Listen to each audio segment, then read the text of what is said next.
Boker Tov et Chag Sameach, c'est l'heure du journal d'information en direct de Jérusalem sur Radio Kalita. Quelques heures avant la fin du cessez-le-feu prévu avec l'Iran, le président américain Donald Trump a annoncé qu'il le prolongeait. Le président a affirmé sur son réseau social Truth que cette prolongation durera jusqu'à ce que les Iraniens présentent une nouvelle proposition. Le président a expliqué que le gouvernement iranien était gravement divisé et que c'est le Pakistan qui a demandé de cesser les attaques contre l'Iran jusqu'à ce que le leadership iranien puisse présenter une nouvelle proposition. C'est pourquoi, a-t-il dit, j'ai demandé à nos forces militaires de maintenir le blocus contre l'Iran et de rester prêts. Hier, avant que Donald Trump n'annonce sa décision, les négociations n'avaient pas repris et le déplacement du vice-président américain J.D. Vance à Islamabad avait été purement et simplement annulé. En Iran, on a réagi à cette décision américaine d'hier soir en affirmant qu'elle ne signifiait rien. Pour les Iraniens, la partie perdante ne peut pas imposer des conditions. Quant au président du Parlement iranien Mohammad Khalibaf, il a déclaré que la poursuite du blocus contre l'Iran est comparable à des bombardements aériens et c'est pourquoi il faut y réagir militairement. L'agence de presse iranienne Tasnim affirme que l'Iran n'ouvrira pas le détroit d'Ormuz tant que le blocus américain de l'Iran se prolongera et si cela est nécessaire, ce blocus sera levé, a-t-il dit, par la force. Le Hezbollah a endossé sa responsabilité dans l'envoi hier de drones offensifs en direction de l'extrême nord d'Israël. Le mouvement terroriste chiite a affirmé qu'il s'agissait là, je cite, d'une réaction à plus de 200 violations du cessez-le-feu par l'armée israélienne et dans le cadre du droit du mouvement à combattre ce qu'il a appelé l'occupation israélienne et à la chasser. Il faut souligner que ce message du Hezbollah est intervenu alors que le premier ministre libanais Nawaf Salam était accueilli à l'Élysée par le président français Emmanuel Macron et à la veille d'une nouvelle rencontre entre les représentants israéliens et libanais prévue pour demain à Washington. Dans la bande de Gaza, Tsahal a constaté une augmentation des accrochages entre soldats israéliens et terroristes du Hamas. Tsahal a annoncé hier l'élimination de plusieurs terroristes du djihad islamique. Ces terroristes étaient armés, ils ont été ciblés et neutralisés par l'armée de l'air dans le sud de la bande de Gaza. Et puis, une information inattendue, l'Union européenne a rejeté la suspension de l'accord de coopération avec Israël initié par l'Espagne. Je vous rappelle que l'Espagne avait enclenché une démarche visant à annuler cet accord de coopération et elle avait été soutenue en ce sens par l'Irlande et la Slovénie, entre autres. Mais hier, Kaja Kallas, la chef de la diplomatie européenne, a annoncé que l'Union européenne repoussait cette initiative parce qu'elle n'avait pas fait l'unanimité des 27 pays membres, des pays comme l'Allemagne et l'Italie en particulier, s'y sont opposés. Et puis Israël célèbre, vous le savez aujourd'hui, son 78e anniversaire. La cérémonie d'ouverture des festivités du Yom Ha'atzmaut s'est tenue hier soir sur le mont Herzl à Jérusalem. Il s'agit de la traditionnelle cérémonie de l'allumage des 12 flambeaux représentant les 12 tribus d'Israël et des parades militaires qui l'accompagnent. L'invité d'honneur était le Premier ministre Binyamin Netanyahou et parmi les personnalités qui ont allumé des flambeaux, la plus célèbre était le président argentin Javier Milei, qui est considéré comme le chef d'État le plus proche de l'État d'Israël. Au cours de cette cérémonie, le Premier ministre israélien a prononcé une allocution solennelle au cours de laquelle il a déclaré « En cette journée de l'indépendance, nous nous tenons droit. Israël est plus fort que jamais. Nous menons avec les Américains une guerre contre les forces du mal. Notre défi suprême est de garantir l'éternité d'Israël. Quant au régime iranien qui menaçait de nous faire disparaître, c'est lui qui lutte actuellement pour sa survie, a dit le Premier ministre Netanyahou. Le président de la Knesset, Amir Ohana, a lui aussi pris la parole dans ce même esprit. Ceux qui avaient projeté de nous éliminer ont été éliminés, a-t-il dit, et l'État d'Israël a prouvé ses capacités de puissance que seules peu de nations peuvent concrétiser. Outre le président argentin, plusieurs personnalités ont allumé lors de cette cérémonie un flambeau. Parmi elles, le chef cuisinier célèbre Assaf Granit, mais également Roni Inzatz, qui est un homme d'affaires d'origine iranienne qui a sauvé des vies en Iran avant de faire son alia. Celui-ci a rendu hommage à Dieu qui lui a permis, a-t-il dit, de quitter les rangs et de reconstruire sa vie en Israël. Et puis, au nom de Tsahal et de ses combattants, 2 officiers de l'armée, un homme et une femme, ont allumé un flambeau, le visage masqué. Et enfin, parallèlement à cette cérémonie officielle à Jérusalem, s'est tenue hier soir sur la place du musée de Tel Aviv une cérémonie alternative. Selon les estimations de la police, il y avait à ce rassemblement quelques 20 000 personnes. L'ancien chef d'état-major, le général Dan Khaloutz, a déclaré du haut de la tribune que la cérémonie sur le mont Herzl était politisée. C'est la fin de ce journal d'information. Eh bien voilà, nous avons à l'occasion de cette fête de Yom HaAtzmaut, du 78e anniversaire de l'indépendance de l'État d'Israël, le plaisir d'accueillir dans notre studio Gaël Grunewald. Gaël, bonjour, Boker Tov et Chag Sameach. Chag Sameach, Boker Tov. Merci d'être avec nous ce matin. Alors on vous a sollicité bien entendu parce que vous avez un titre qui est particulièrement important. Vous êtes le vice-président de l'Organisation sioniste mondiale. C'est-à-dire que, on peut dire dans un développement historique, vous êtes l'un des descendants du mouvement fondé, des présidents du mouvement fondé par Théodore Zeev Herzl, Binyamin Zeev Herzl, à l'époque en 1897, au moment du premier congrès sioniste à Bâle, puisque c'est la fonction qu'il a occupée, président de l'organisation sioniste mondiale, du mouvement sioniste. C'est la fonction que Théodore Herzl avait occupée à l'époque. Et naturellement, tout cela me donne envie de vous poser la question. Plus de 120 ans ont passé depuis le premier congrès sioniste. Aujourd'hui, si Théodore Herzl devait atterrir dans l'État d'Israël, si il devait se réveiller sur le mont Herzl et qu'il devait découvrir l'État d'Israël aujourd'hui, en quoi cet État d'Israël répondrait à ses attentes d'origine et en quoi il ne répondrait pas à ses attentes? Est-ce que l'on peut vous poser cette question? On peut la poser, j'espère que je serai capable de donner une... Et je rajouterai que vous avez une compétence particulière parce que vous n'êtes pas seulement le vice-président de l'Organisation sioniste mondiale, mais vous êtes aussi le directeur du département de l'éducation nationale et que donc de l'éducation au sein de l'Organisation sioniste mondiale, et que donc d'une certaine manière, ça devrait vous susciter d'une certaine manière une réponse à adresser peut-être aux jeunes juifs à travers la diaspora. Bon, alors imaginons que Herzl se lève, sort de son tombeau, et puisque son tombeau est localisé au mont Herzl, et donc il va traverser la rue, il va traverser l'avenue de Herzl, qui porte d'ailleurs son nom. Et la première chose qu'il va voir, c'est ce fameux métro, qui traverse la ville de Jérusalem. Et je me permets de parler de ce train parce que Herzl lui-même a parlé de ce train.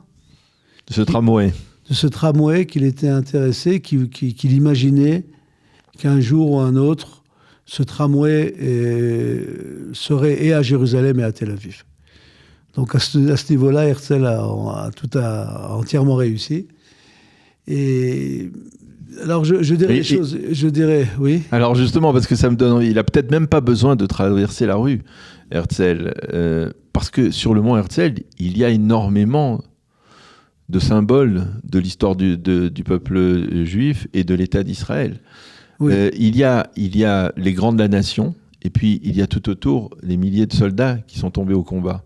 Ça, c'est une chose. Et à côté de Har Herzl, vous avez Yad Vashem. On a Yad Vashem. Or, donc, bien évidemment, lorsque Herzl a... Et ça, c'est quelque chose qui est très important, à mon avis. Parce que lorsque Herzl a parlé d'Israël, a parlé d'un pays, de retourner en Israël, c'était pour des raisons purement d'identité juive. C'est-à-dire que Herzl était arrivé à la conclusion qu'il n'y a aucune chance de résister lorsque tu habites dans la diaspora, et que pour lui, l'avenir du peuple juif était quelque chose de capital. Et donc pour lui, il était arrivé à l'équation suivante. Si nous sommes intéressés à préserver l'avenir du peuple juif, nous sommes obligés d'avoir un État. Et c'est pour cette raison d'ailleurs qu'il était prêt à envisager, s'il n'y avait aucune autre possibilité, de créer un État d'Israël en Ouganda. Oui. Pourquoi ? Parce qu'encore une fois, ce qui l'intéressait, c'était le futur refuge. Et l'avenir du peuple juif. Pas seulement un refuge, en disant un refuge, mais dans le sens qu'il n'y a aucune possibilité de vivre à l'étranger, en diaspora. Il était déjà arrivé à cette conclusion, donc, à l'époque, on va dire, plus ou moins à l'époque de l'affaire Dreyfus en France. Oui, c'est sûr que l'affaire Dreyfus, ça a été, je dirais, le maquet bepatiche, c'était le dernier clou dans le... Mais il était déjà arrivé, c'est pour cette raison que M. Herzl, que Théodore Herzl était intéressé à créer un pays pour le peuple juif. Mais alors, quelle nature il voulait lui donner à cet État? Parce qu'aujourd'hui, on parle beaucoup d'un retour vers l'identité juive. Et beaucoup s'interrogent, c'est-à-dire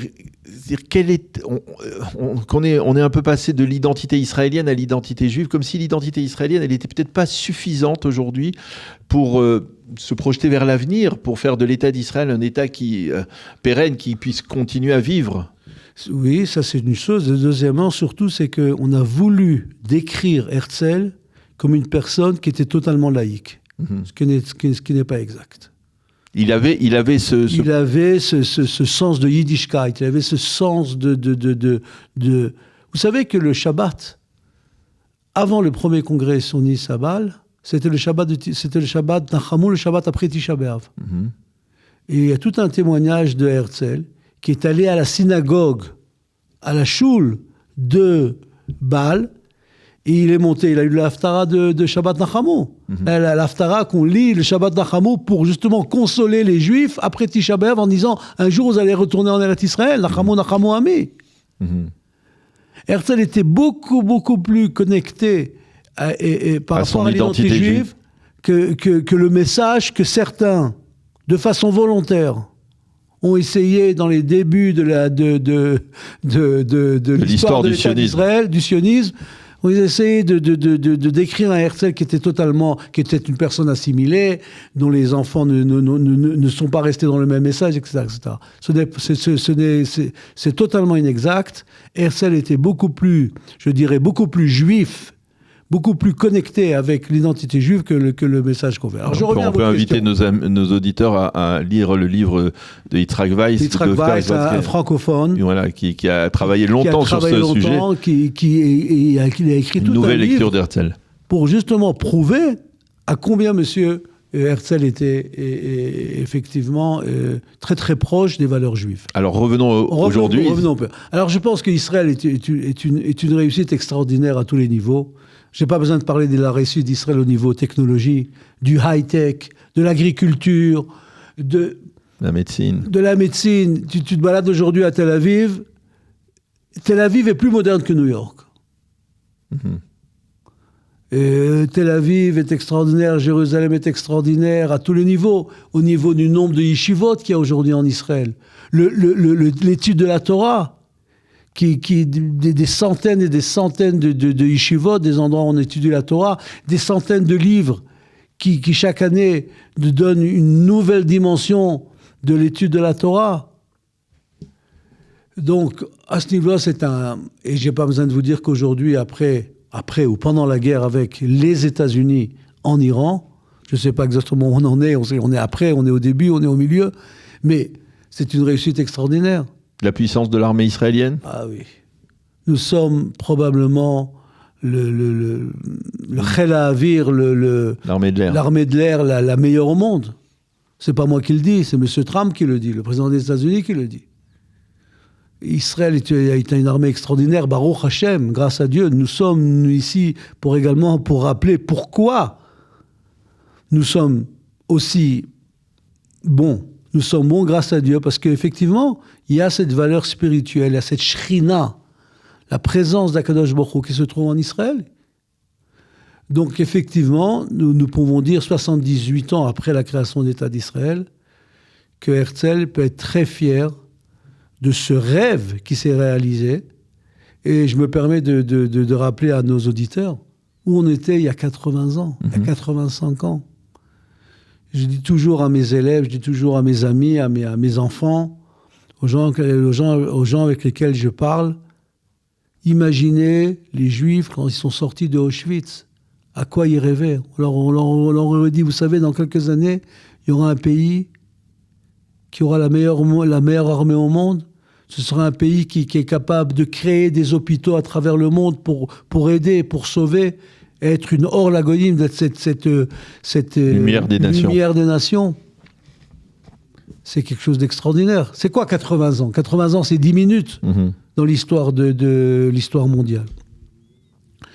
Mais il y a une chose que j'aimerais quand même dire. Ah oui, c'est ça, parce qu'il y a quand même un mais. Je pense, je ne suis pas sûr que j'ai raison, mais je pense qu'Herzl pensait que ce pays serait plus unique qu'il l'est aujourd'hui.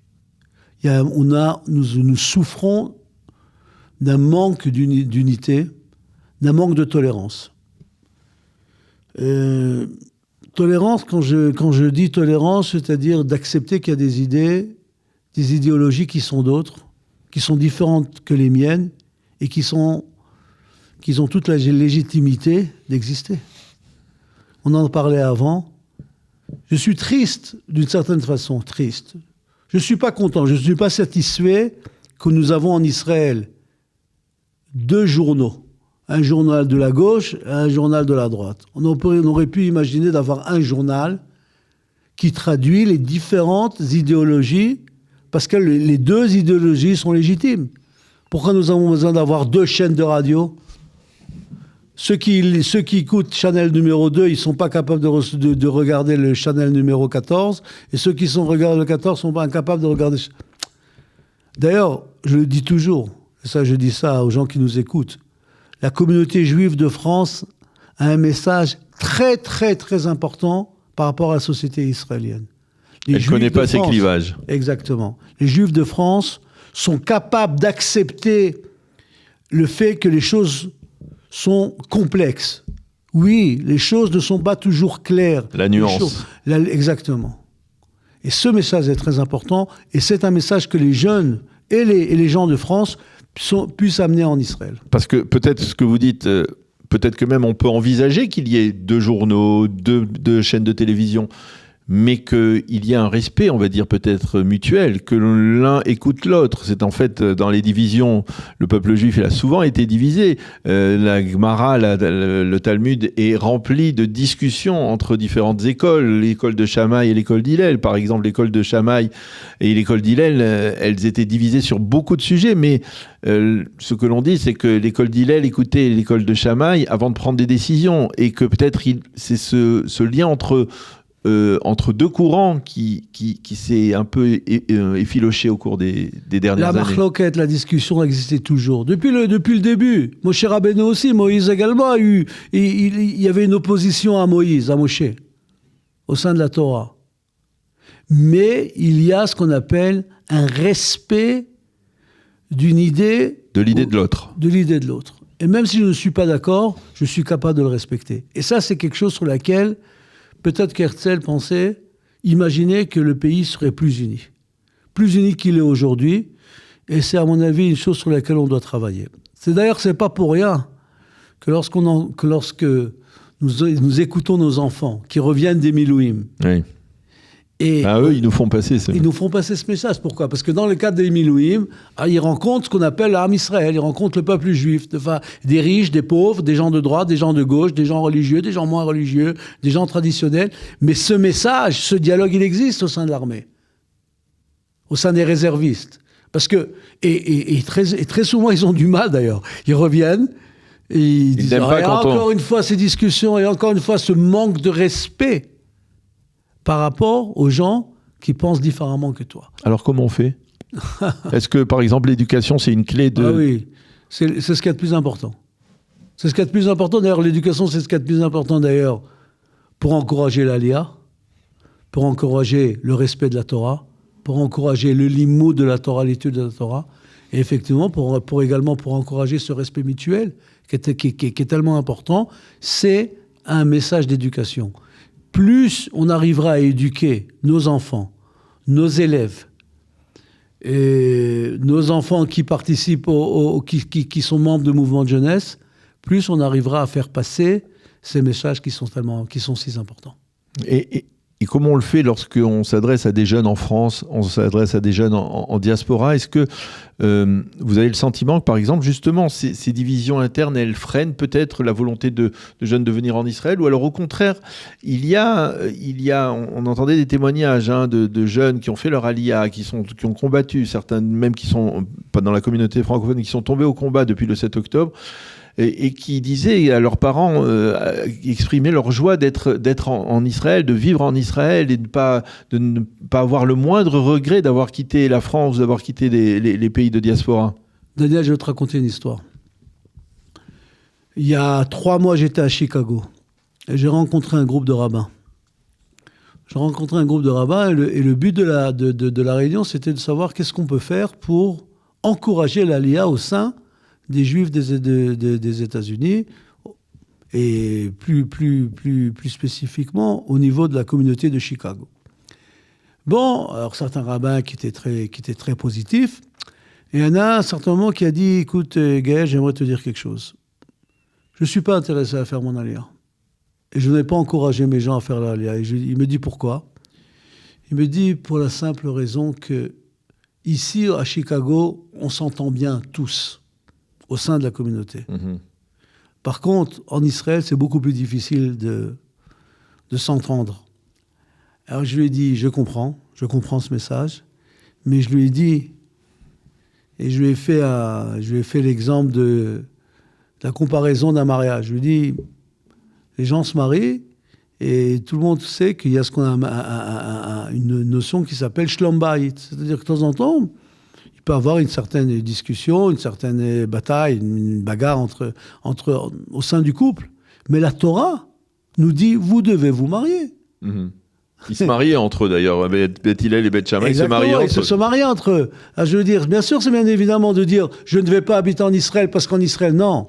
Le message, c'est oui, il faut venir en Israël. Il faut tout faire pour qu'on puisse développer cette culture, ce dialogue qui est tellement important pour Israël. Alors, dernière réflexion, quel souhait on peut souhaiter à l'État d'Israël aujourd'hui pour ce 78e anniversaire, pour faire en sorte que l'on arrive dans la sérénité d'une certaine manière au centenaire de l'État d'Israël, peut-être débarrassé de toutes les menaces dont l'État d'Israël fait et auxquelles il est confronté aujourd'hui? Bon, d'abord, il faut regarder les choses de façon positive. Nous avons un bonheur extraordinaire de vivre cette génération qui, après 2000 ans, on a prié pendant 2000 ans. 3 fois par jour, on a demandé à Dieu que nous sommes intéressés à retourner à Tzion, en Israël. Et cette génération, notre génération, cette génération qui a ce privilège extraordinaire de voir le retour du peuple juif en Israël. Nous n'avons pas parlé de la langue. Pendant 2000 ans, on n'a pas parlé l'hébreu. On a créé un pays extraordinaire. Kibbutz Galuyot, le rassemblement des exilés. Le rassemblement des exilés. Tout ça, c'est extraordinaire. Donc la première chose, c'est que nous avons un devoir de remercier Dieu. Et à Yom Ha'atzmaut, c'est un jour, c'est un chag, c'est une fête religieuse.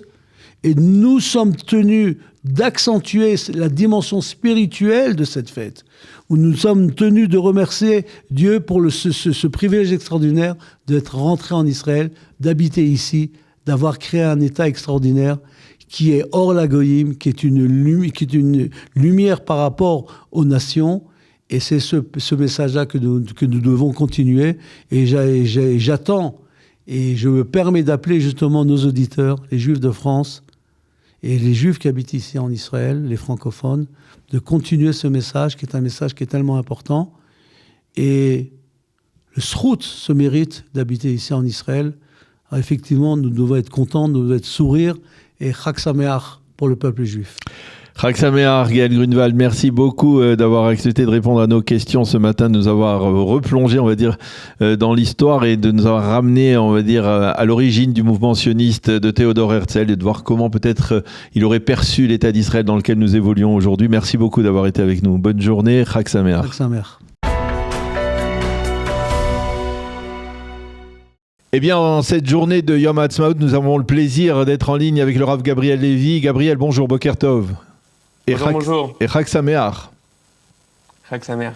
Merci d'être avec nous, avec vous. Je voudrais que on essaye de mieux analyser, on va dire, l'aspect plus spirituel de cette fête de Yom Ha'atzmaut. Et je voudrais avoir votre sentiment, après 2 années et demie de guerre, en quoi cette fête de Yom Ha'atzmaut aujourd'hui, vous pouvez sentir qu'elle est différente des précédentes, des Yom Ha'atzmaut avant la guerre? Je pense que tout le sujet de Yom Ha'atzmaut, c'est justement la capacité de vivre dans une perspective historique plus large. Je pense que c'est ce qui manque beaucoup, c'est la capacité d'être face à l'entièreté de l'histoire du peuple juif. Et lorsqu'on est face à l'entièreté de l'histoire du peuple juif, alors être face à l'histoire actuelle du peuple juif, en particulier ces 100 dernières années, le peuple juif qui revient sur sa terre après 2000 ans d'exil, se rendre compte du miracle historique qu'on est en train de vivre, alors le présent aussi prend une saveur qui est une saveur différente. Une des grandes difficultés, à mon sens, que beaucoup d'entre nous avons, c'est le fait qu'on vit au présent, les aspérités, les difficultés, etc. Et je pense que dans la Torah, il y a une importance à avoir des moments qui sont des moments de perspective historique. On voit par exemple qu'il y a l'obligation d'amener les bikurim. Les bikurim, c'est amener une fois par an les prémices. Et lorsqu'on amène les prémices au temple, il y avait un texte que chaque personne devait dire. Et on le connaît bien, ce texte, parce que c'est à partir de ça que la Haggadah va être écrite. Ce texte, ça obligeait chaque agriculteur qui venait avec ses prémices au temple de se mettre dans une perspective historique qui est on est sorti d'Égypte, on est arrivé en terre d'Israël. Je ne suis pas juste une personne à un instant T, j'appartiens à une grande histoire. Je pense que Yom HaAtzmaut, c'est à cette dimension-là aujourd'hui. Ça doit prendre une dimension de bikurim, de moment où on est face à la grande histoire du peuple juif, on est face au miracle historique du peuple juif qui revient après 2000 ans. Et donc aussi, on est capable de vivre notre présent avec cette intensité-là. On est capable de se battre pour ce présent, c'est ce qu'on a vécu à Yom HaZikaron. Yom HaZikaron, on est face à nos frères qui ont donné leur vie pour que cette destinée-là, qui a commencé il y a 3000 ans et qui a encore tellement de choses à apporter au monde, puisse continuer. Et on est capable aussi, à Yom HaAtzmaut, de vivre cette joie avec intensité, mettre de l'épaisseur dans cette joie. Ce n'est pas juste un jour, on va dire, de chagiga, un jour sympathique, de fête, on fait des barbecues. Non, c'est un jour qui a une intensité. C'est un jour où on doit être face au fait que, apparemment, notre histoire est accompagnée. Il y a une méta-histoire, il y a une providence qui nous accompagne. On voit que nos prophéties se réalisent. On voit que ce à quoi on a aspiré 3 fois par jour, le fait de dire Vekabetz nidachenu merbakan fotaretz, fais-nous revenir des 4 coins de la terre, on voit que c'est en train de se faire. C'est lorsqu'on se vit avec cette perspective historique que ce jour-là peut prendre toute son intensité et que notre présent peut être mis dans son cadre qui est juste. Vous avez le sentiment qu'il y a de plus en plus d'Israéliens qui ne sont peut-être même pas obligatoirement des gens pratiquants, qui comprennent cette dimension spirituelle du Yom HaAtzmaut ? C'est une bonne question. Je pense que ce qu'on a vécu ces 2 dernières années, c'est en tout cas l'ouverture à la question identitaire dans la société israélienne. C'est-à-dire que pour beaucoup de personnes, pour nous c'est compliqué de comprendre parce qu'on est des olim, on est des personnes on a choisi de naître ici. Et pour beaucoup de personnes qui sont nées ici, la dimension d'Israël, la dimension de vivre dans une collectivité qui est une collectivité juive, pouvait avoir quelque chose qui est de l'ordre de l'évidence et pas forcément être pris avec toute sa profondeur. Et il y a quelque chose dans le 7 octobre et dans les 2 années qu'on a vécues on a vu émerger beaucoup de questions qui viennent et qui disent finalement pourquoi on est là, pourquoi on nous en veut, pourquoi finalement je vais me battre pour cette identité lorsqu'on doit se battre des centaines et des centaines de jours. Est-ce que finalement ça vaut le coup pour cette idée ? Et donc il y a beaucoup de questions qui sont des questions très fortes qui émergent et je pense que c'est l'occasion de venir et de permettre à... S'il y a une question, alors il faut être capable de fournir une réponse qui est une réponse profonde. Qu'est-ce que le peuple juif vient refaire sur la scène de l'histoire après 2000 ans ? Quel est notre but ? En quoi on pense qu'on a quelque chose à apporter au monde qui est peut-être différent d'être uniquement un copier-coller d'une société occidentale ? Et je pense que cette période-là a permis l'ouverture à ces questions-là. Si par exemple David Ben Gurion, qui était le porteur, on va dire, d'un message, on va dire, plus laïque de l'État d'Israël, d'une identité israélienne, était arrivé aujourd'hui dans l'État d'Israël, il le trouverait changé, modifié par rapport à la vision qu'il avait, c'est-à-dire plus juif qu'il ne pouvait l'envisager ? C'est vrai qu'on voit un processus qui est un processus de traditionnalisation de la société israélienne et on va dire où les catégories sociales qui sont peut-être moins claires. C'est-à-dire que le fait de dire il y a les pratiquants, il y a les non-pratiquants, il y a les ashkénazes, les séfarades, etc., on voit que la réalité du retour crée une espèce de recette de cuisine où tous les aliments sont en présence et tout influence sur tout parle à tout. Et il faut espérer, et c'est évidemment aussi entre nos mains et entre les mains du souffle qui nous accompagne, faut espérer que cette transformation identitaire se fasse et que tout soit influencé par tout. On a des choses à prendre dans les 12 tribus, on a des choses à prendre dans les différents aspects de la société israélienne. Et on voit en effet qu'il y a une dimension on se rapproche de son identité, on se vit plus juif, on est moins dans une rupture. Il y avait un discours, on va dire, souvent au début de l'État qui était de l'ordre de rupture par rapport à l'identité juive traditionnelle. Là, on est moins dans une rupture, on est plus dans une continuité. Et voilà, on est dans des processus qui sont extrêmement intéressants et j'invite tous nos auditeurs qui sont en France à venir se joindre à ces processus magnifiques. Alors justement, il y a un processus, mais comment vous expliquez aussi le fait que le paradoxe que, alors qu'on a ce sentiment que de plus en plus d'Israéliens veulent plonger dans une dimension spirituelle de l'État, eh bien, on va dire il y a une partie de la société israélienne qui est de plus en plus importante, je parle du monde orthodoxe, qui est enveloppé par la spiritualité, vit et plongé dans la spiritualité, et lui, il reste toujours réfractaire à participer à cette identité qui est en train de se façonner en Israël. C'est le grand challenge, ou un des grands challenges de nos générations, à mon avis, la capacité de faire en sorte que cette partie qui est une partie importante du peuple juif, qui est une partie extrêmement fidèle à l'identité juive, que cette partie soit d'accord de faire partie aussi de la renaissance de la dimension de peuple.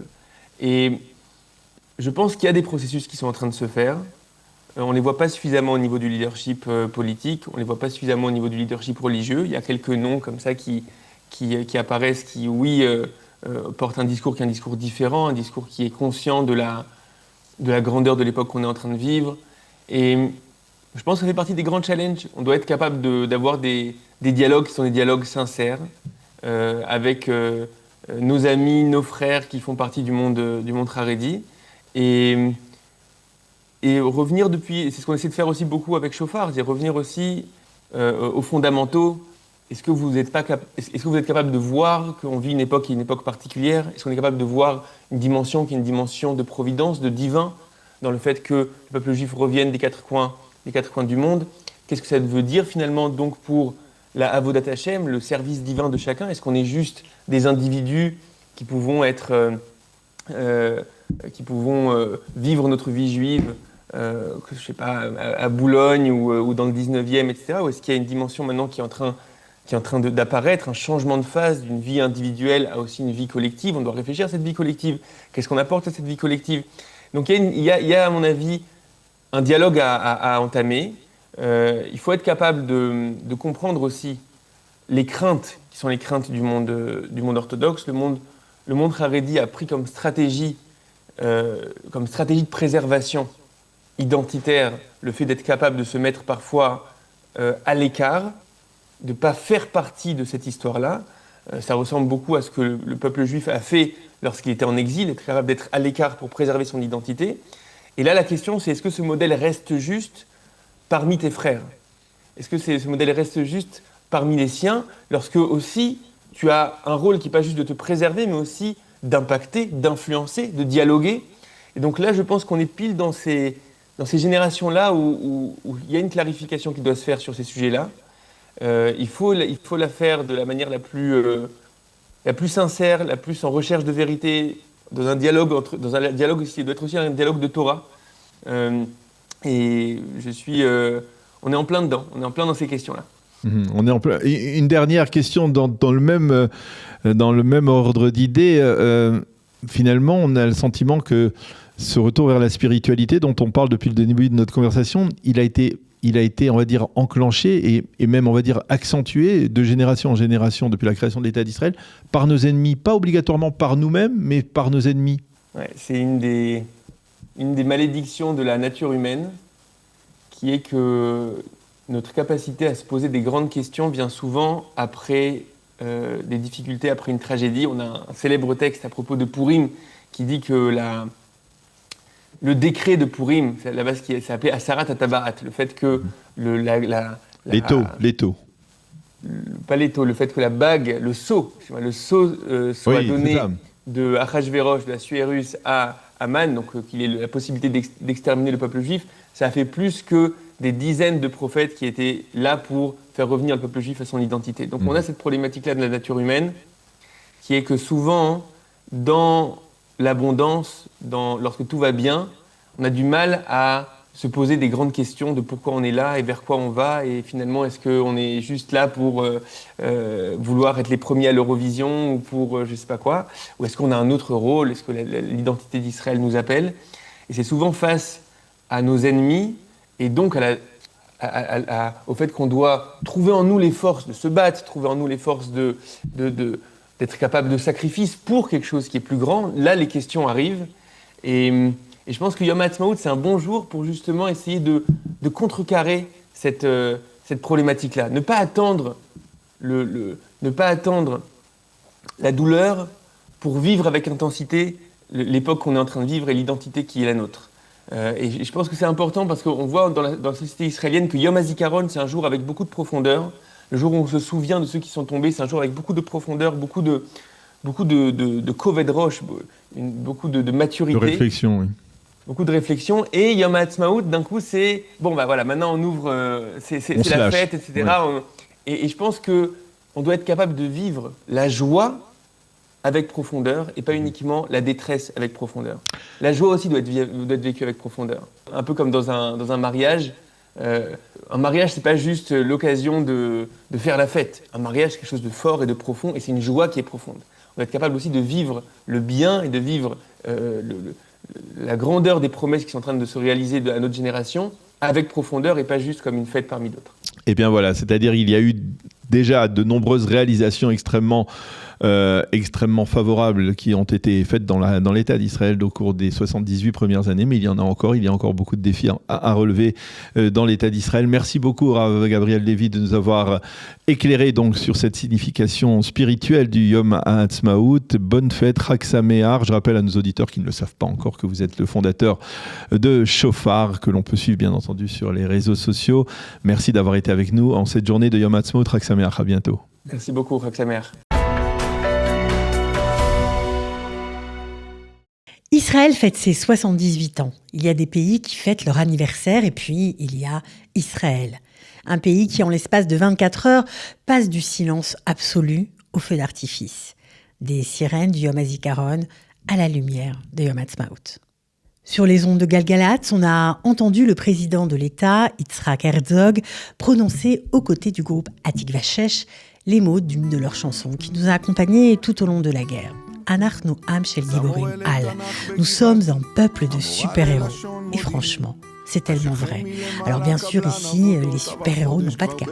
Ils sont professeurs, avocats, chauffeurs de bus, étudiants. Ils ont des vies ordinaires, des familles, des rêves. Et puis un jour, tout bascule. L'avocat devient officier, le cadre de la high-tech devient un tireur d'élite, le chanteur troque la scène pour un Negev, il laisse tout sans hésiter, parce qu'ici, chacun porte en lui une autre identité, silencieuse, celle d'un soldat prêt à protéger son pays. Pour célébrer notre 78e anniversaire, nous avons dû vivre de nombreux jours du souvenir, et comme toujours, nous avons chanté, souvent d'ailleurs, les plus belles chansons du pays, celles qui prennent aux tripes, celles qui font que les absents se mêlent à la vie des vivants. Le projet commémoratif intitulé « Bientôt nous deviendrons des chansons » initié par Galei Tzahal et le Mifal HaPies nous permet de célébrer l'anniversaire d'Israël avec les mots de nos héros dans le cœur. Noah Kleinstein reprend les lettres du major Od Shrivman, tombé en décembre 2024 à Djebalia, écrit pour sa femme épousée 3 mois avant sa chute.